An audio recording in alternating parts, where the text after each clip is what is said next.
साथ कि आप सब लोग खैरियत से होंगे। डियर स्टूडेंट्स, आज हम MSc IT सेमेस्टर 2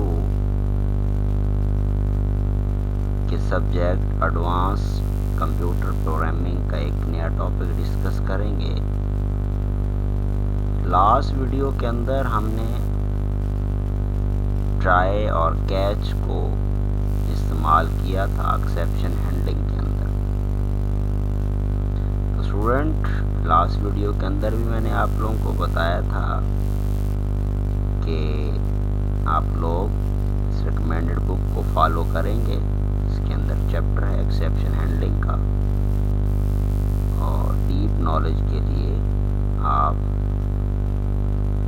इस बुक जो आप लोगों को एज ए रेफरेंस बुक बताई गई हुई है, उसमें एक्सेप्शन हैंडलिंग के चैप्टर को डिस्कस करेंगे या डीप नॉलेज के लिए उसको स्टडी करेंगे। तो आज हम देखते हैं कि अगर हम जो एक्सेप्शन जनरेट होती है उसकी डिस्क्रिप्शन को अगर प्रिंट करना चाहें तो कैसे डिस्क्रिप्शन को प्रिंट करेंगे। आप लोग जानते हो जब कोई एक एक्सेप्शन जनरेट होती है तो उससे रिलेटेड ऑब्जेक्ट जनरेट होता है, एक ऑब्जेक्ट क्रिएट होता है और उस ऑब्जेक्ट के पास उस एक्सेप्शन की सारी डिटेल मौजूद होती है। तो सिंपली अगर आप किसी भी एक्सेप्शन की डिस्क्रिप्शन को प्रिंट करना चाह रहे हैं तो प्रिंटलन के ज़रिए आपने जो कैच के अंदर आर्गुमेंट पास करवाया होता है उस आर्गुमेंट को प्रिंट करवा देंगे तो उसकी डिस्क्रिप्शन को प्रिंट कर दिया जाएगा।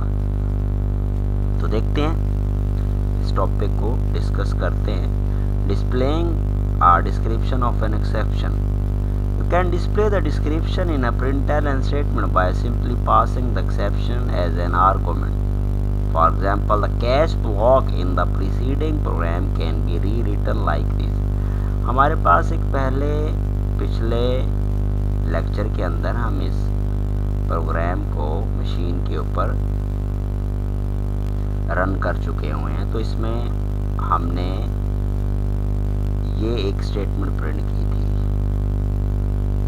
तो अगर हम इस एक्सेप्शन की डिस्क्रिप्शन को प्रिंट करना चाहें, क्योंकि ये जो एक्सेप्शन है ये अरिथमेटिक एक्सेप्शन है और अरिथमेटिक एक्सेप्शन के अंदर ये डिवाइड बाय ज़ीरो की एक्सेप्शन है। तो अगर हम इस ई को, ये जो आर्गुमेंट है, अगर हम इस ई को यहाँ पे प्रिंट करवा दें तो उसकी डिस्क्रिप्शन को प्रिंट कर दिया जाएगा।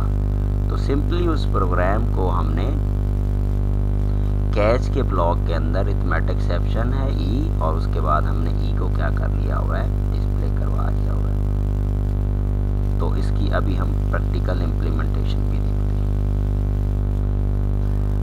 उसके बाद हमारे पास जो नेक्स्ट टॉपिक है वो है, स्टूडेंट ये टॉपिक काफ़ी इम्पोर्टेंट भी है और आपके पेपर पॉइंट ऑफ व्यू के हिसाब से भी इम्पोर्टेंट है। पेपर में इससे रिलेटेड क्वेश्चन भी आता होता है। Multiple catch clauses. आप एक प्रोग्राम के अंदर एक से ज़्यादा कैच क्लॉजेज को इस्तेमाल कर सकते हैं, यानी मल्टीपल एक्सेप्शन जनरेट हो रही होंगी तो उनको आप डील कर सकते हैं। In some cases more than one exception could be raised by a single piece of code. To handle this type of situation, you can specify 2 or more catch clauses, each catching a different type of exception. When exception is thrown, each catch statement is inspected in order. And the first one whose type matches that of exception is executed. तो एक order में catch statement को inspect किया जाएगा और जौन सी exception match कर जाएगी उसको एग्जीक्यूट किया जाएगा। आफ्टर वन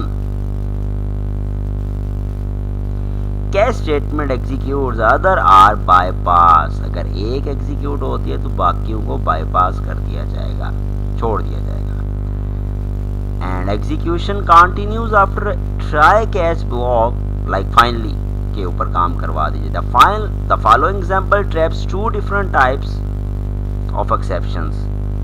जी, सबसे पहले मैंने यूटिलिटीज़ के पैकेज को इंपोर्ट किया, उसके बाद मैंने क्लास का नाम रखा मल्टी कैच। आप कुछ भी रख सकते हो।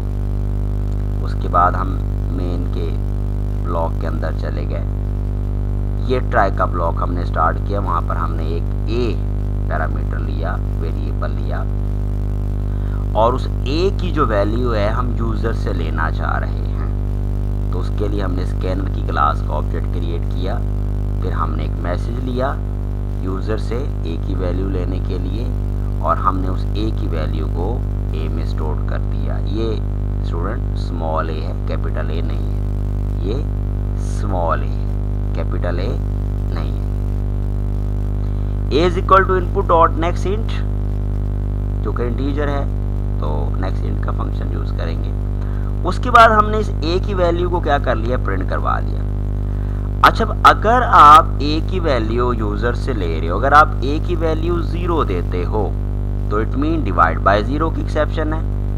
तो ये जो आपका कैच का ब्लॉक है इसके ऊपर काम होगा और आपको मैसेज आ जाएगा कि डिवाइड बाय 0 एरर है, अरिथमेटिक एक्सेप्शन में डिवाइड बाय 0 एक्सेप्शन है। और अगर आप ए की वैल्यू 0 नहीं देते, मोर देन 0 देते हैं, लार्जर देन 0 देते हैं, तो फिर आपके पास जो एक्सेप्शन जनरेट हो रही है वो कौन सी हो रही है, ये array index out of bound exception generate हो रही है। क्योंकि 0 अगर आप देंगे तो इस एक्सेप्शन को जनरेट किया जाएगा, और अगर आप 0 नहीं दे रहे हैं तो ये एक्सेप्शन नहीं है, फिर यहाँ पर आप आ रहे हो। तो जब आप 0 के अलावा को वैल्यू दे रहे हैं तो आप कौन सा एलिमेंट एक्सेस कर रहे हैं, 42 वाला एलिमेंट। तो 42 वाला एलिमेंट तो है ही नहीं, क्योंकि आपने जो एरे की लेंथ रखी हुई है वो तो 1 रखी हुई है।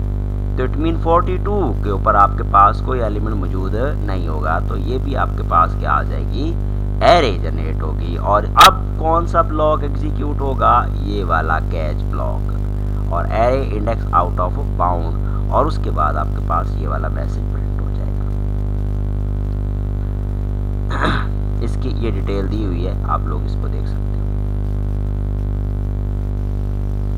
अच्छा, वगैरह when you use multiple cache streams, it is important to remember that exception subclass must come before any of their superclass। अगर आपके पास कोई एक्सेप्शन की सब क्लास है तो उसको पहले आना चाहिए सुपर क्लास से, क्योंकि सुपर क्लास के अंदर सब क्लासेस मौजूद होती हैं। तो सुपर क्लास एक्सेप्शन को जो है वो कैच कर लिया जाएगा, तो सब क्लास के ऊपर काम नहीं होगा, इसलिए सब क्लास को पहले होना चाहिए। This is because a cache statement that uses a superclass will catch exception of that type plus any of its subclasses। यानी सुपर क्लास और उसके अंदर जो सब क्लासेस है उनकी एक्सेप्शन को कैच कर ली जाएगा। Thus, subclass would never be reached if it comes after a superclass। It means जब सुपर क्लास के ऊपर काम हो जाएगा तो सब क्लास क्योंकि सुपर क्लास का हिस्सा होती है तो सब क्लास के ऊपर काम नहीं होगा। Further in Java, unreachable code is an error। For example, consider the following program। तो आपको ये नीचे एक प्रोग्राम नजर आ रहा है, देखिएगा स्टूडेंट, क्लास का नाम है सुपर सब कैच। मेन ब्लॉक के अंदर चले गए हम लोग, वहां पर हमने ट्राई ब्लॉक लिया, ये a इज इक्वल टू 0। ये आपके पास कौन सी एक्सेप्शन जनरेट हो रही है, डिवाइड बाय 0। बट यहाँ पर स्टूडेंट देखिएगा exception is a super class, क्योंकि एक्सेप्शन जो है एक सुपर क्लास है, आप लोग जानते हो एक्सेप्शन सुपर क्लास है, और उसके बाद उसकी ब्रांचेज हैं, सब क्लासेज हैं, उसमें अरिथमेटिक से रिलेटेड है, एरे से रिलेटेड है। तो एक्सेप्शन जो है ये एक सुपर क्लास है, इट मीन इसके अंदर सब क्लासेज अरिथमेटिक एक्सेप्शन मौजूद है। तो ये हमने जनरल एक्सेप्शन को कैच कर लिया है। इट मीन ये वाली जो एक्सेप्शन आप ले रहे हो यहाँ पर कोड रीच नहीं करेगा, क्योंकि यहाँ पर इसको कैच कर लिया गया हुआ है, तो यहाँ पर एरर जनरेट हो जाएगी। तो ये थोड़ी सी एक्सप्लेनेशन भी दी हुई है। तो चलते हैं इसकी प्रैक्टिकल इम्प्लीमेंटेशन की तरफ आते हैं। ये सबसे पहले नंबर पे जो हमने डिस्क्रिप्शन प्रिंट करवानी थी, ये वो वाली एग्जांपल है। तो देखिए स्टूडेंट, हमने क्लास का नाम example1 रखा हुआ है, और उसके अंदर हमने मेन ब्लॉक में चले गए, वहाँ पर हमने 2 पैरामीटर क्रिएट किए, वेरिएबल क्रिएट किए, डी और ए, और ट्राई के ब्लॉक के अंदर डी को हमने 0 दे दिया और यहाँ पर कौन सी एक्सेप्शन जनरेट हो रही है, divide by 0, 42 over 0 something over 0 divide by 0।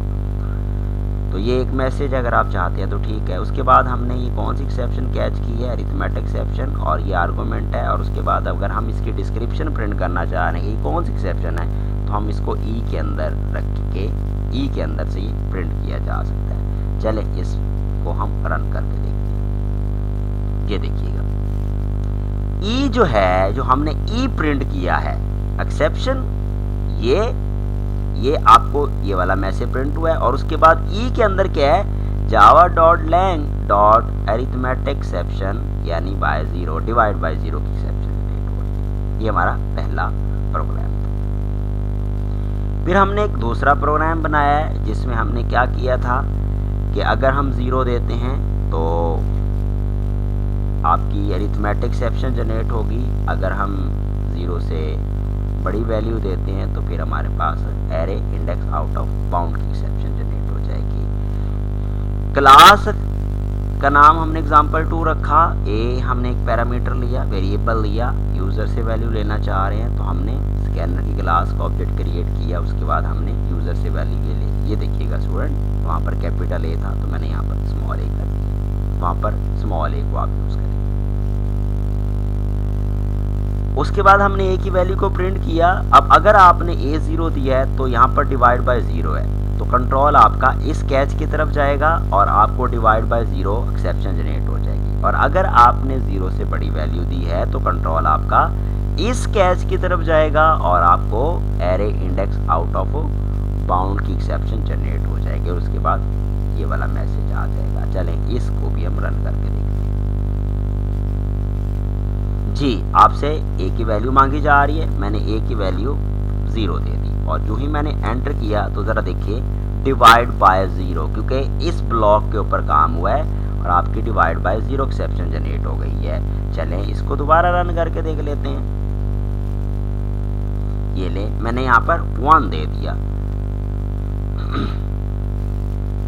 जो ही मैंने 1 दिया और उसके बाद मैंने एंटर किया तो ज़रा देखिएगा आपको कौन सा मैसेज आ रहा है, 1 array index out of bound exception. तो कंट्रोल कहाँ पर चला गया, इस कैच ब्लॉक की तरफ चला गया। उसके बाद हमने तीसरी एग्जांपल की थी जिसमें हमने ये देखें, आपको नज़र भी आ रहा है कि क्योंकि यहाँ पर उस एक्सेप्शन को कैच कर लिया गया है तो ये अनरीचेबल है, तो ये आपको एरर जनरेट हो रही है। जब आप इसको रन करेंगे तो आपको स्क्रीन पे एरर नज़र आ रही है। हो गया। तो स्टूडेंट्स आप लोग ये जितनी एग्जांपल मैंने मशीन पे परफॉर्म की हैं इनको आप अपनी मशीन के ऊपर परफॉर्म करेंगे। जब तक नई वीडियो अपलोड करूंगा तब तक अपना ख्याल रखिएगा। वस्सलामु अलैकुम वरहमतुल्लाहि वबरकातुहू।